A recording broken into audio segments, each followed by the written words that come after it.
d'essayer de créer une espèce de communauté où tout le monde peut dialoguer, peut avoir un lieu, avoir un esprit, avoir une vraie création et une vraie recherche sur ces propos-là. Et dans ce cadre-ci, on a la chance, avec le 5 rue Saint-Georges, qui est la petite galerie en face, d'avoir un groupe show qui a été dont le commissaire est Sumesh, qui va nous parler notamment de sa pratique ce soir parmi beaucoup d'autres choses. Et pour l'introduire un petit peu, Sumesh est un monsieur né en 83 qui arrive, il me corrigera si jamais je fais une erreur, en toute humilité, je m'en excuse si jamais c'est le cas, il arrive à Bombay plus ou moins vers 18 ans et va doucement rentrer dans la culture de manière pas simple, mais de manière incontournable. Il va d'abord commencer quelque chose à découvrir des artistes très très jeunes, qui va rester dans sa pratique à l'heure actuelle, qui va défendre au sens premier du terme.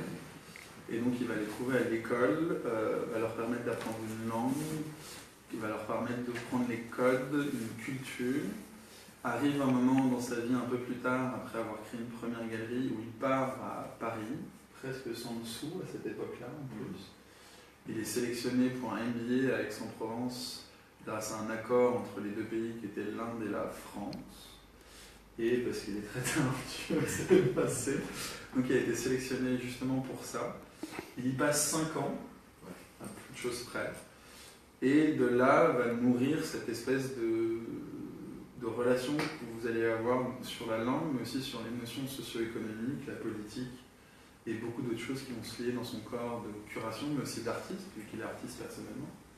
Et au-delà de ça, autour de Sumesh se crée une espèce de plateforme dont il est l'instigateur, et dans laquelle parfois il est invisible et parfois visible, où vous allez avoir tout. Vous allez avoir quelqu'un qui met des gens en relation pour des projets très spécifiques de manière extrêmement intelligente, extrêmement écrite, extrêmement recherchée. Une démarche d'artiste qui commence vraiment à émerger, mais surtout cette notion de patron, au sens premier vénitien un peu du terme, où vous avez quelqu'un qui se sacrifie, qui a créé une entité, un collectif artistique, et un dynamisme qui va avec et qui est radiant. Et donc la base première était l'Inde, et doucement c'est parti en France, pour ensuite partir en Afrique. Et donc il a été co-commissaire du Biennale de Dakar, avec qui il travaille toujours à l'heure actuelle, et vous allez le découvrir en tant qu'artiste l'année prochaine d'ailleurs, avec un pavillon. Et donc aujourd'hui on va essayer de brosser un peu cette notion notamment de transport, puisqu'on est dans une exposition de Dimitri Fagbois, qui avait cette notion dans cette exposition-ci de savoir comment les œuvres d'art d'origine tribale avaient voyagé et avaient façonné la culture contemporaine, moderne, classique, européenne et américaine, et quels étaient les liens entre les deux cultures. Et donc c'était vraiment un projet de recherche première sémantique, et puis après artistique, qui a été créé par Dimitri. Dans le cadre de Sumesh, c'est un peu étrangement la même chose. C'est pour ça que moi je voulais vraiment mettre ces deux shows en regard et commencer avec la première conférence avec toi. Et après, on en aura beaucoup d'autres et j'espère que vous serez là. Après, le principe, c'est vraiment d'avoir un dialogue avec tout le monde. Vous êtes plus que les bienvenus. Posez plein de questions. Soyez d'accord, pas d'accord, c'est le principe. Et on essaye de ne pas dire trop de bêtises. Et encore merci. Merci Félix.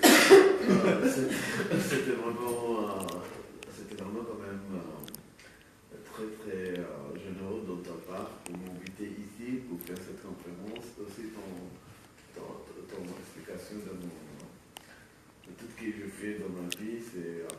Enfin, aujourd'hui je vais parler en anglais, je vais juste parler en anglais, c'est tout facile pour moi.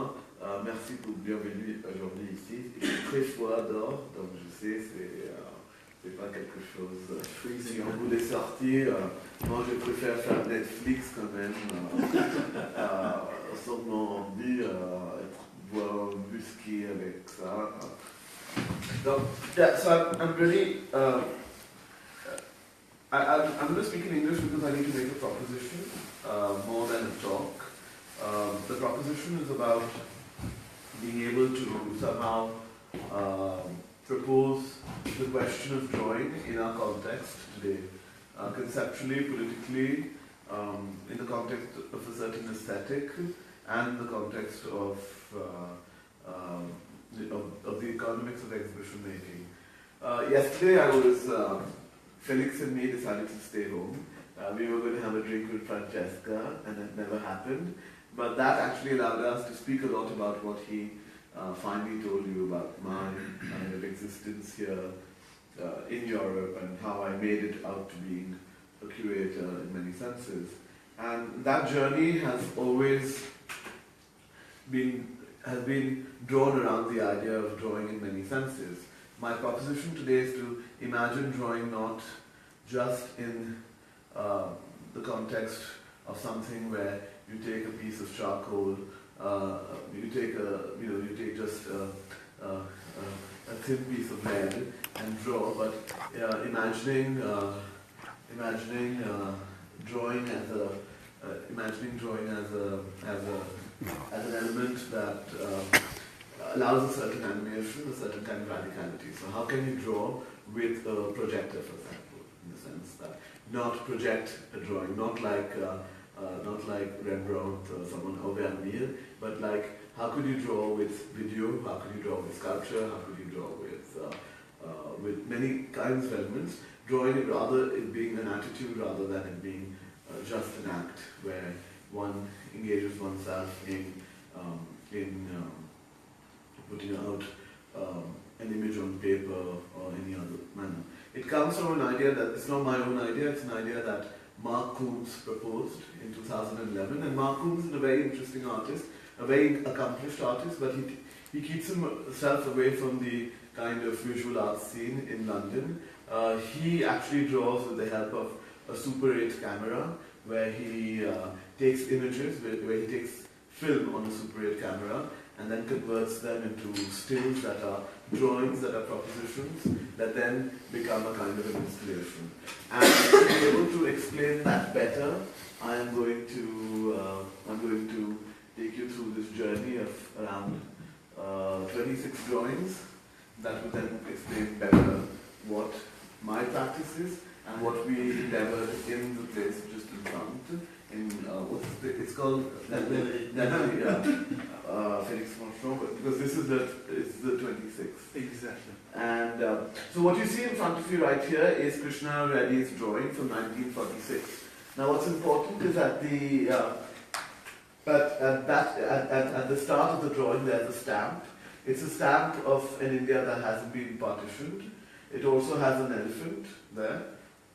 It's in fact a paper that was used in the Constituent Assembly of India. Now, for me, the creation of the republics of India, the Islamic Republic of Pakistan, and later on the Republic of Bangladesh were itself conceptual acts of artistic thought, because they brought about an English bureaucrat to come and decide a border in the matter of 2 weeks. And he, looking at this huge expanse of land, decided to draw a line through these continents. That border itself led to the perishing of about 1 million people. A lot of people died. Europe was just coming out of World War II. It had just experienced the Holocaust, and it could not deal with the guilt of another genocide. But in most senses, this act of drawing the border between Pakistan and India led to the deaths of 1 million Hindus and Muslims who died without having any sense of participation in such a macro political act. What you see here is a drawing that Krishna Reddy did while being part of a collective that was brought together by Nandalal Bose, who was a really important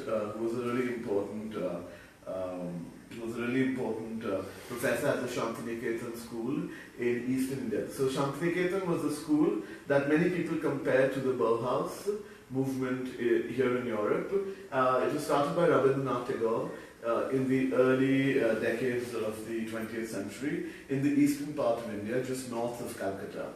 And in this school, there was a certain questioning towards how the pedagogy of art practice would happen. In the sense that if you come to Bombay, my city, we have a really old practice of art pedagogy, art schooling at the Sir J.J. School of Art, which actually began in 1858. And today it must be one of the only existing schools that actually follow a kind of Greco-Roman classical European study in the arts. So out there people actually learn how to paint a canvas, how to do anatomy studies, how to study the nude, how to make sculpture, etc. And most of the artists that you see in the exhibition in front of en face, sometimes it's easier to speak in French, as you see, actually come from this school and from this education. I think that Ruchi also comes from a very similar education such as these artists. But at the moment, in Shantiniketan, the process of actually approaching artistic practice came from this idea of communal living. So you would drink, you would eat, you would sing songs, you would live together and also contemplate questions of history that weren't actually fed to you by a colonial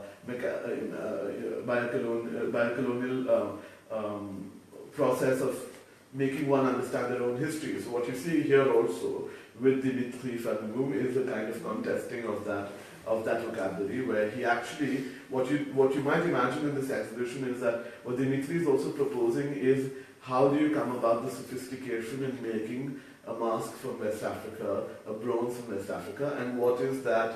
What is the process of that? What is the journey of that vocabulary? Like just near me, I can see this amazingly erudite format of how he goes about doing that. So this was actually a drawing that Krishna Reddy, who now is 92 and lives in New York, actually made while being a part of a collective that was commissioned to decorate the Constitution of India.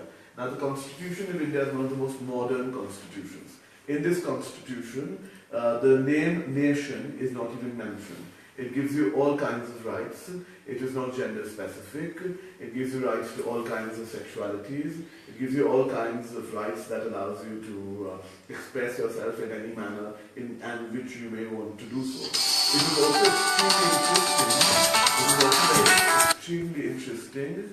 It is also extremely interesting that there was a possibility to have artists actually illustrate this constitution. And Nandalal Bose, the professor of Nandalal Bose was the professor of painting at Shantiniketan, was actually invited to come and illustrate this constitution. And so, in the format of Shantiniketan, he brought across all his important students to come along with him and work on this constitution. Now, why this painting is really important? Because the image is almost of a phoenix kind of character. Now, in the early 1940s and through World War II, the British created a famine, a man-made famine. So all the famines in India weren't actually natural famines that came out of lack of water or the failure of rain, but the fact that all the food that was needed to feed Indians was actually sent to feed warring armies in Europe. And this famine led to the death of another 1 million people. And by the time the British came about realizing their mistake, it was much more easier to let these people die. But that meant villages in the province of Bengal had many millions of corpses that needed to be actually disposed of or cremated or sent to certain kinds of funerals. These were totally emancipated these were totally emancipated people who had no money to eat, so how would they dispose of their bodies? So the Shantiniketan Art School sent its art students to the north of Bengal to actually help in disposing of these bodies. So Krishna Reddy and people like K.G. Subramaniam were very important Indian artists, were actually carrying these dead bodies into panniers or into, or they were letting them into the Ganges River so that they could be, so that the bodies could be cremated in some format or the other. And Krishna says that his study of the human anatomy, because he became very, very accomplished sculptor. In 1950 in Paris, he won the Prix de la Sculpture Jeune in Paris, and he said that he was able to build this sculpture, which is an amazingly beautiful man. It's not a man, it's kind of a non-gender human body, which he called the new form. It came from the dead bodies that he was carrying. Now, what you also see are these scratches underneath. Your mom, Felix's mother, Marianne, she was studying in the same studio in Montparnasse at Chile 17 under Bill Hader in the 1970s, a studio that actually Krishna Reddy ran. In Krishna in 1954, which Juan Miro and Kaiko Moti, another artist from Bombay, invented the possibility of a multicolored printing. So when you see a gravure, actually in the gravure, when you have multiple colors, it was actually invented by Kaiko Moti and Krishna Reddy. And these scratches that you see allow them to have many different depths, different troughs that would allow different colors of different viscosities of oil. And this would allow a multicolored print. A multicolored print, which today we can find easily and anywhere and other, was actually, these have many histories that come from this singular drawing itself. Can you do the next one? Now, this is Jean Bhownagary. If you ever ask people in Paris who Jean Bhownagary is, they would say that he is one of the most important magicians. They would say that he is one of the most important mime artists. They would also tell you that he is one of the most important filmmakers at the UNESCO. In India, if you ask anyone who Jean Bhownagary is, they would say that he was an important theatre actor. They would also tell you that Jean Bhownagary is the man who actually, who actually created the National Films Division, a kind of a propaganda movie division that had to create movies that would show India in the sense in the process of modernism. Jean was born in Bombay, and to an Indian father, Indian Parsi father, and a French mother.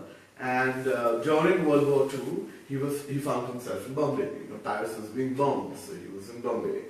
And Reuters asked him if he could become an audiovisual journalist. So he was given a camera and he started recording, ships coming with injured soldiers, etc. in Bombay.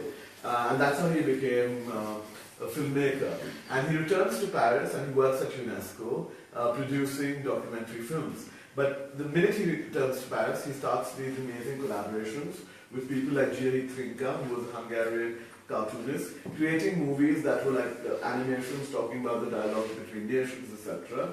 But at the same moment, a lot of Indians, because France in 1946 came up with the politics, because seeing that that America had won the World War II, and English had eclipsed French as a language in diplomatic circles, France decided to finance a cultural politic, where they would finance artists to come to Paris so that they would have scholarships in the sense of like being able to practice art, being able to access the various workshops, etc. and everything. And so a lot of Indian artists, starting with Nirod Mazumdar, going on to M.F. Hussain, Paritosh Sen, Krishna Reddy and all, came to Paris to study the Beaux-Arts. And these men would often come to Jean Bhownagary's house to eat Indian food or wash their clothes or just be there because somehow Jean was this kind of consulate of Bombay in Paris. And he, in order to help them, would then ask them or commission them to make movies. And when he was back in Bombay at the insistence of Indira Gandhi, when he was invited back to Bombay to start the National Films Division, he began enlisting his friends who were painters who were making kind of cubist paintings. He started enlisting them into making movies. Now these movies were extremely experimental. So even if you look at the works of Hussain, that some people might compare him to a cubist, someone might compare him to being an artist who is influenced by this or that. But when you see these films, each of their practices really come out, their concerns come out, and their concerns are extremely political, extremely engaged also in the factors of music, in the factors of performance, and also in the factors of how animation can be avant-garde, how animation can be aided by technology. Many of them also working with elements that come from Indian aesthetics, from Indian forms of animation using miniature paintings, which actually Jean actually pioneered. Now, Jean was never considered an important artist in his living during his lifetime, and when he died, you have very conflicting eulogies or obituaries around him, where someone calls him a magician, someone calls him a performer, someone calls him a documentary filmmaker, but at no moment was he ever named as an artist. Now, for me, in the context of writing Indian art history, which has been not a really vast section of writing that has happened on it, for me, I really feel that Jean Bhownagary was the first artist in the sense of the Boysian sense of artist, in the sense of Joseph Beuys, where he says everyone's an artist, but also an artist who was working largely with performance, working with experimentation. And why I start this entire talk today based on Krishna Reddy and Jean Bhownagary is because of the elements of experimentation. I show you works of theirs which are very, very works really early into their careers. One of them, some of them look entirely cubist. The work of Krishna Reddy looks entirely figurative. They are not representative works of their practices, and it's important to actually start discussing the trajectory of how we arrive on those questions. Now, Saviya Lopes, she is the General Secretary of Clark House. She's the youngest member in Clark House, and the most intelligent, I feel, of all of us. She comes from a kind of East Indian family from the north of Bombay, in a city which used to actually be the old Portuguese port that actually preceded Bombay's existence. And when she came to Clark House, she came from this art school, she was painting, a lot of the works weren't interesting, and then since then has been contemplating her own presence. A lot of her work critiques traditional Catholicism, critiques her own existence within the kind of Catholic sphere of what tradition might be. So she critiques the idea of virginity, the idea of what her expectancies are. And for a project in Jeddah, where her visa was rejected, and then finally her artworks were rejected for that exhibition. Thankfully, none of us would want to be participating in a Saudi Arabian exhibition today, especially with the manner in which Saudi Arabia sees itself within the context. This was a girl's guide to Saudi Arabia. So there's a guide when you fill in a visa, when you're going to Saudi Arabia, there's a guide that you have to fill in of how one needs to behave when you're there in Saudi Arabia, and you see the kind of ridiculous expectations that are sought out from you. Similar ridiculous expectations are sought out of you when you go to India or when you go to Europe. Most visa forms are entirely ridiculous. Like you might have to answer 15 questions while filling a visa for India about your connections to Pakistan.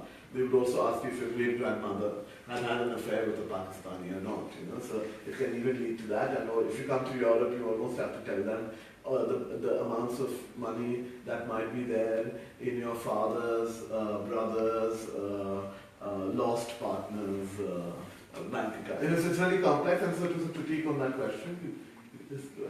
So the Vogue, how you cannot have religious symbols, etc. and everything. Next. This is a really interesting work by Yogesh Bagwe. And Yogesh Bagwe is the director of Clark House, and he was the Google Cultural resident in Paris. Most people in India, at Clark House also, outside Clark House, at the Centre Pompidou, and many other places, imagine Yogesh as an artist who doesn't work with drawing. And when you go across into the gallery out to that side, you see that he proposes a set of new scripts. Now when you look at that, everyone thinks it's a print, but it's actually a drawing. And this was a drawing that he did recently for a work where he superimposes his face onto etchings of Greek statues. But before that, you see the drawing that is a kind of a conceptual command that he brings from the Vedas, where the Brahmin priests rest in the mouth. The warriors come from the hands. The legs come from the merchants. The artisans and the servants come from the feet. And his own caste, the untouchables, come from nowhere. And Yogesh is really known for his conceptual works with video, but he started using drawing where he proposed a new script. Because according to Indian religious laws, Dalits are not even allowed to have access to the Sanskrit script. So if you just go next. When you see here, when you're denied of identity as an untouchable, you are not allowed to participate in religion, you're not allowed to participate in language, you're not allowed to participate in culture. So he starts placing himself.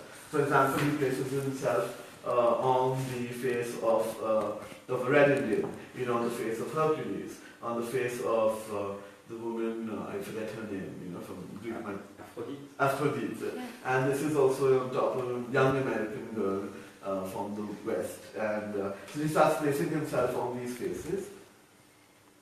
When you go across the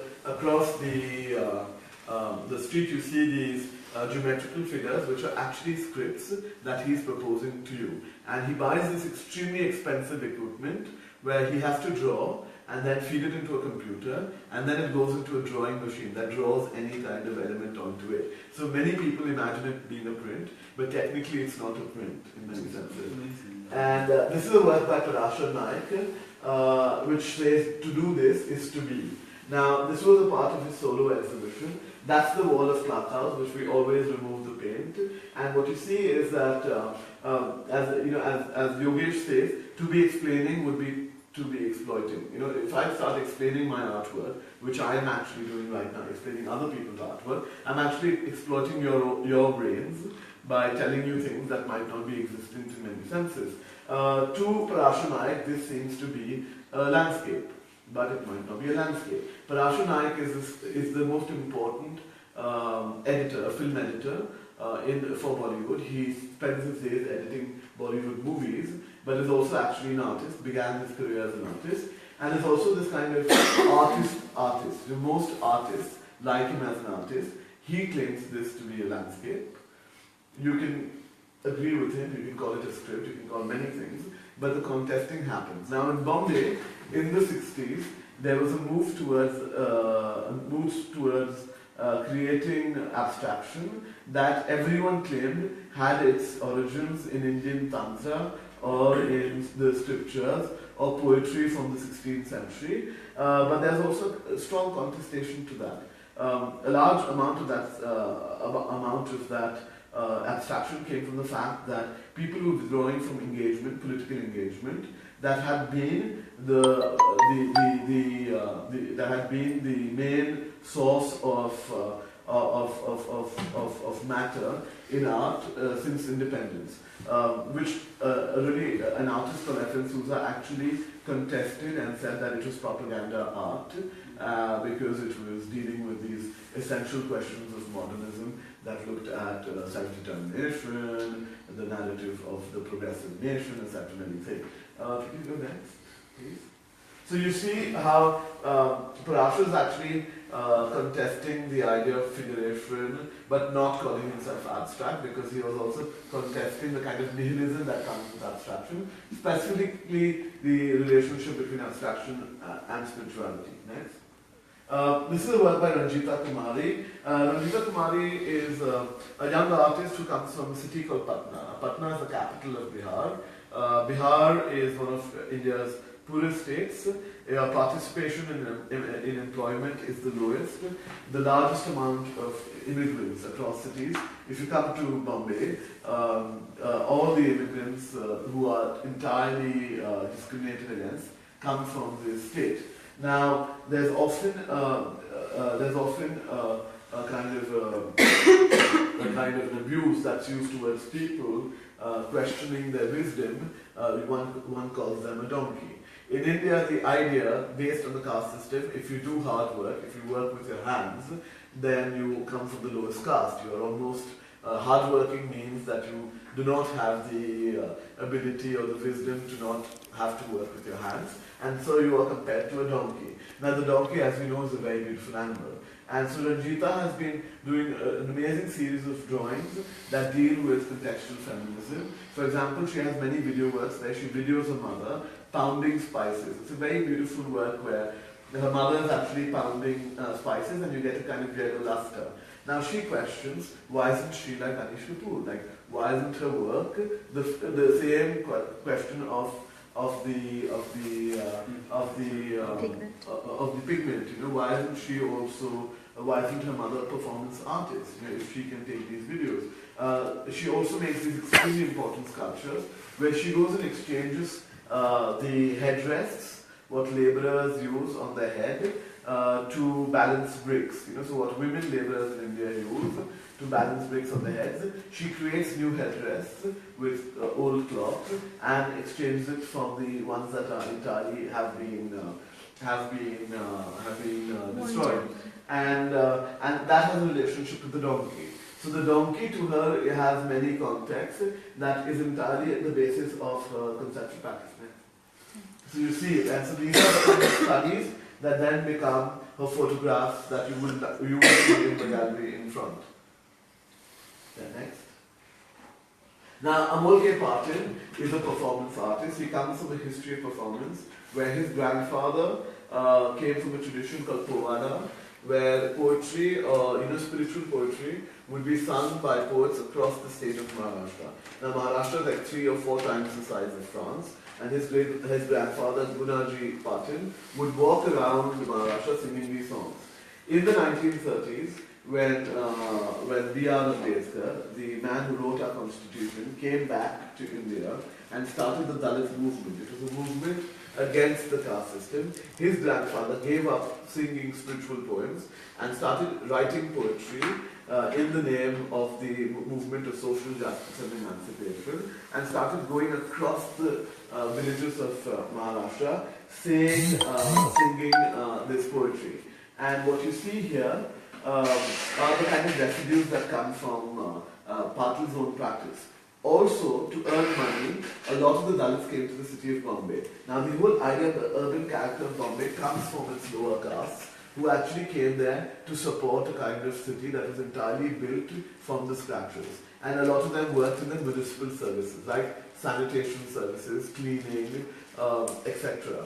And so what you see is that Amol K Patil's family were working as sweepers in the city of Bombay, but also kept their cultural integrations. His father was one of the most important playwrights who wrote these very conceptual plays. For example, because of the paucity of money, they would perform all the props in the play. So, for example, someone would become the fan, someone would become the door. You know, a human being would become the door. But he is never considered in the English-speaking English-speaking context of culture as an important playwright. And what you see with a lot of Amol's work, where, example, at the Stedelijk Museum, he actually worked with his cousins, looking at the fact of how collectivity happened amongst the street sweepers of Bombay. And he collected a lot of objects which were, broken objects of toys, etc. Next. So he took these broken toys and created a kind of animation with those. And these drawings are the residues of his performance. Because his performances are so strong, he doesn't keep video quality. Sometimes they're videos, but a lot of them are then transformed into drawings as kind of residues of his project. This is Les cours de Sorbonne de 1935, les mouvements ouvriers et les idées sociales en France. En 1815, à la fin du 19e siècle. Ouais, je me souviens. Par M. E. Larousse. Donc on joue au Montparnasse. Naresh Kumar et moi, on était en train de marcher sur la roue. Nous, on a trouvé tout un carton avec, je pense, 25 livres, des notes qui viendraient de Sorbonne. Donc, je l'ai donné à Naresh. Lui, il a commencé à faire ses dessins sur ce papier qui est très fragile. Naresh comes from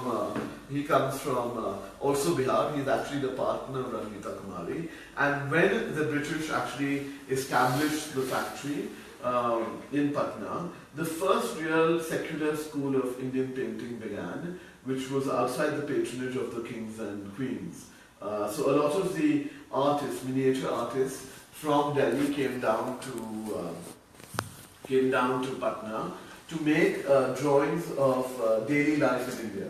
So they would draw a cobbler, they would draw a person selling fruits, they would draw a priest, etc.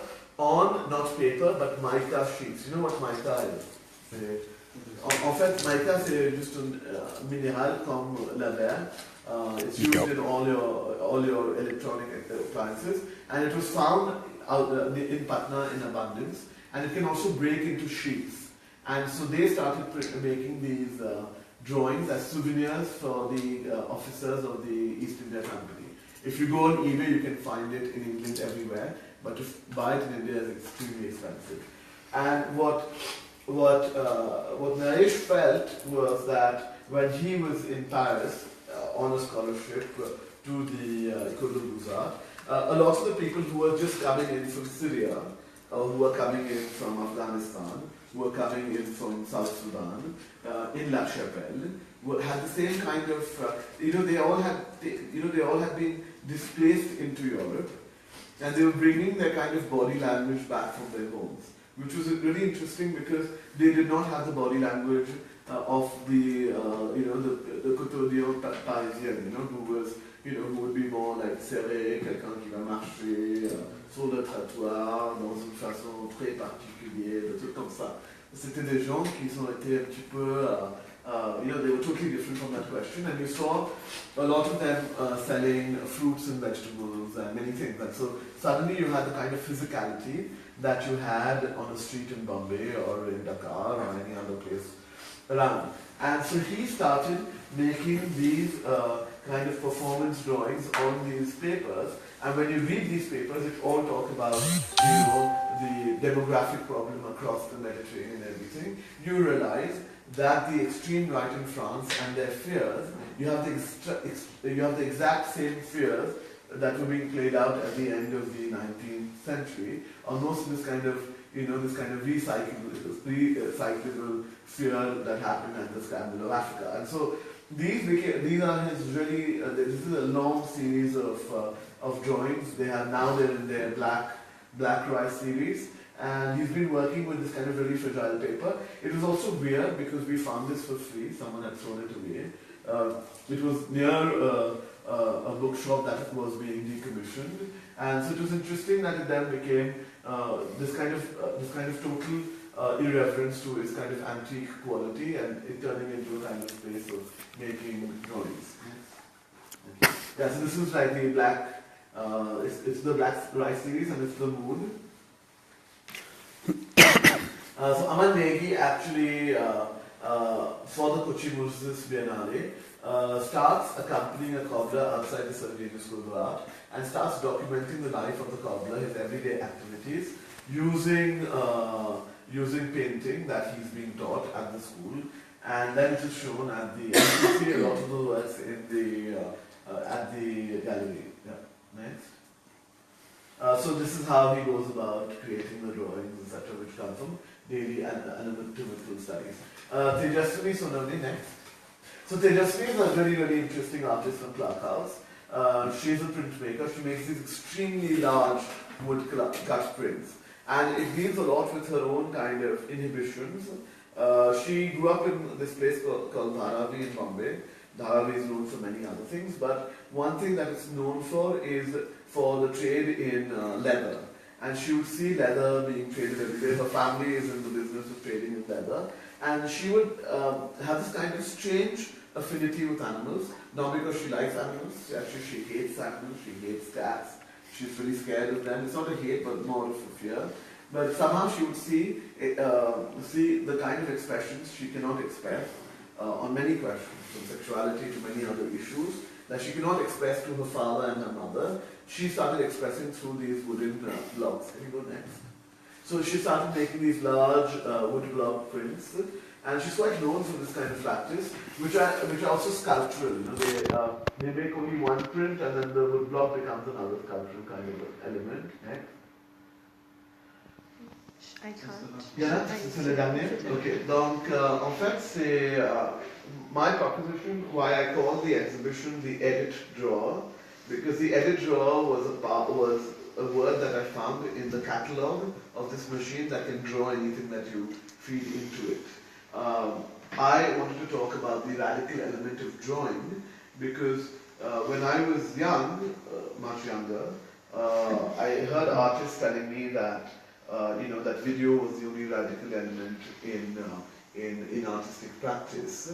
And I remember having a conversation with Mark Coombs where we discussed the idea that today in this kind of periphery, because I've worked with a lot of artists, at times when I have to show a video, they send me emails saying that it has to be a Panasonic's HDV, multi-vision, 8,000 euro projector to show my video, for example. Or an installation in India where we could go crazy with actually importing things because Indians our customs is entirely complex and we go crazy. They would want us to import, like this happened also with the Tata, someone wanted helium gas, and in a place like Dhaka in Bangladesh, it's extremely needed for operations, for example. And what you saw was a kind of ostentation that happened with practices that have had a radical currency in the past. And so we were discussing this one day, where we said that it might be entirely radical now to switch with a paintbrush and make a watercolor of a landscape. Because of why? Because you have materiality being hijacked by a lot of artists.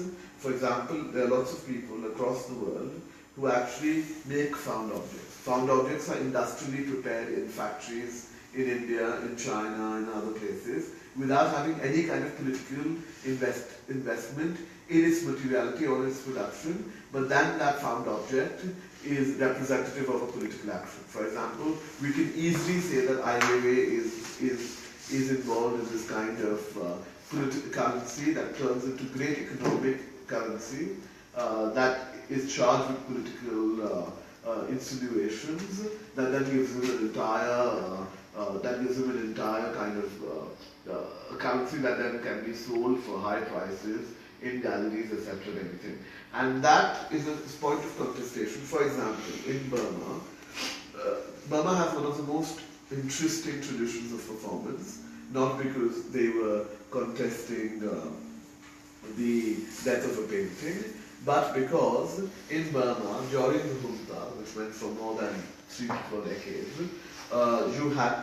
you didn't have access to canvas. And if you wanted an access to canvas, you had to register yourself with the government body or the government artist body, who would then give you a subsidy and give you a canvas, but would not allow you to use red because red would be considered something that was close to communism.